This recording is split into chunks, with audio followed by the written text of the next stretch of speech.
조갑제 TV 시청자 여러분 안녕하십니까? 2023년 4월 17일 새벽 1시입니다. 조갑제닷컴에 무악산이란 필명을 쓰시는 80대로 추정되는 회원이 쓴 칼럼 하나를 소개해 드리겠습니다. 어떤 신문사설보다도 전곡을 찔렀습니다. 뿐만 아니라 어떤 보수 언론도 다루지 않는 문제를 속 시원하게 전개하고 있습니다. 지금부터 무악산 시의 지지율 하락은 자초한 것이다 라는 제목의 글을 소개해 드리겠습니다. 오늘 중앙일보에 이런 기사가 있다. 김재원 최고위원은 38 전당대회에서 선출된 후 한 달도 채 안 돼 세 차례 설화를 일으켰다. 5.18 정신을 헌법에 수록할 수 없다. 정광훈 목사가 우파 진영을 전부 천하 통일했다. 4.3 기념일은 3.1절에 비해 격이 낮다 발언이다. 무악산 씨는 왜 이게 설화가 되느냐라고 따지기 시작합니다. 저도 이상합니다. 5.18 정신을 헌법에 수록할 수 없다라는 말 할 수 있죠. 이게 설화입니까? 정광훈 목사가 우파 진영을 전부 천하 통일했다. 이거 일리 있는 말인데 왜 설화가 되는 거죠? 4.3 기념일은 3.1절에 비해 격이 낮다. 맞는 것 아닙니까? 왜 이걸 중앙일보가 설화라고 하느냐. 이걸 지금 무악산 씨가 따집니다.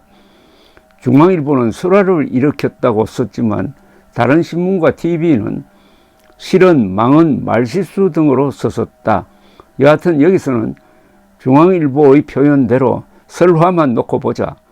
그리고 다른 설화는 놔두고 5.18 정신을 헌법에 수록할 수 없다는 것이 설화인지 아닌지만 논해보자.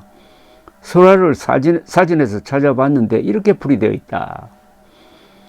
설화, 연설이나 강연 따위의 내용이 법률에 저촉되거나 타인을 노하게 하여 받는 재난, 타인에 대한 중상이나 비방 따위로 받는 재난.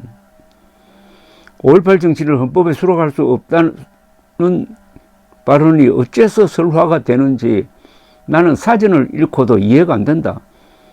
저것을 헌법에 수록하고 안 하고는 가치관의 문제일 뿐, 대한민국은 민주공화국이라는 것처럼 우리가 기어이 이룩해야만 할 그 무엇은 아니다. 5.18이 헌법에 실리지 않고도 40년 세월 속에 박수를 받고 있지 않은가. 설령 현재 5.18이 헌법에 수록돼 있더라도 5.18을 헌법에서 빼자고 말할 양심의 자유가 있다. 하물며 헌법에 수록하느냐 마느냐 하는 이 시점에서 5.18 정신을 헌법에 수록 못한다고 한 그것을 설화라고 말할 수 있나? 아니 5.18 정신을 헌법에 수록하는 거 반대할 수 있지 않습니까? 저도 반대입니다만은 헌법 전문을 말하는데 헌법 전문에 이런 식으로 이것 넣고 저것 넣고 하다가는 이 정신 못 차립니다.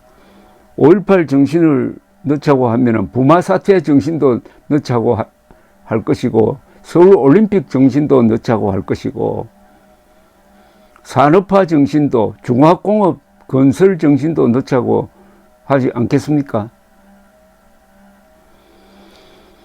북한에서는 김일성에 반대하면 총살을 당한다고 하지만은 우리나라에서는 이승만에 반대해도 되고 현직 대통령에 반대해도 된다. 어째서 5.18 헌법 수록을 반대하면 설화가 되나? 내가 알기로는 5.18을 헌법에 수록하자는 의견은 진작에 나왔었고 또 윤석열 대통령이 선거 공약에 그렇게 하겠다고 한 수준에 머물러 있는 줄로 안다. 대선 공약은 기필코 지켜야 할 의무가 아니다. 공약을 다 지킨 대통령도 없거니와 다 지키면 나라가 그대를 나고 만다. 더구나 5.18 헌법 수록은 먹고 사는 민생 문제도 아니다. 그런데도 지금 국힘당은 윤석열의 저 공약을 조상단지처럼 모시고 있다. 무슨 지상명령인 양 국힘당이 더불어민주당보다 먼저 나서서 난리를 치는 것이다. 여기에 이르면 우리의 민주주의 수준은 박정희 각하 시절 이전의 모습이 아니라 하기도 힘들겠다. 윤석열 대통령의 지지율이 27%로 떨어졌다는 뉴스가 있다. 뉴스는 미국이 도청한 것을 우리 정부가 당당하게 대응하지 못한 것을 하락의 이유로 들었다. 그러나 오로지 그 이유뿐이겠나. 이 와중에 5.18 수록에 대해 더불어민주당은 입을 닫고 있는데 도리어 국힘당이 앞장섰다. 그 꼴이 꼭 무슨 같기도 하고 싸움을 피하려 먼저 꾸른 자 같기도 하다. 왜 침을 뱉지 않겠는가? 지지율 하락은 순리여 자초한 것이다. 김재원 최고위원이 5.18 정신을 헌법에 수록할 수 없다. 정광훈 목사가 우파 진영을 전부 천하통일했다. 4.3 기념일은 3일 전에 비해 격이 낮다고 한 발언이 도대체 왜 설화가 되고 이게 왜 사과의 대상이 되고 이게 왜 징계 대상이 되는지 건전한 국민들은 이해할 수 없을 것입니다. 그런데 국민의 힘이 이런 공세에 제대로 대응하지 못하고 김재원 최고위원 또한 자신의 이 세 가지 발언에 대해서 당당하게 변론하지 않고 굽히고 들어가고 하니까 이 국민의힘은 노예 근성에서 벗어나지 못하고 있는 것 같습니다. 노예가 가장 싫어하는 것은 주인이 아닙니다. 노예는 자기보다 용감한 사람을 싫어합니다. 감사합니다.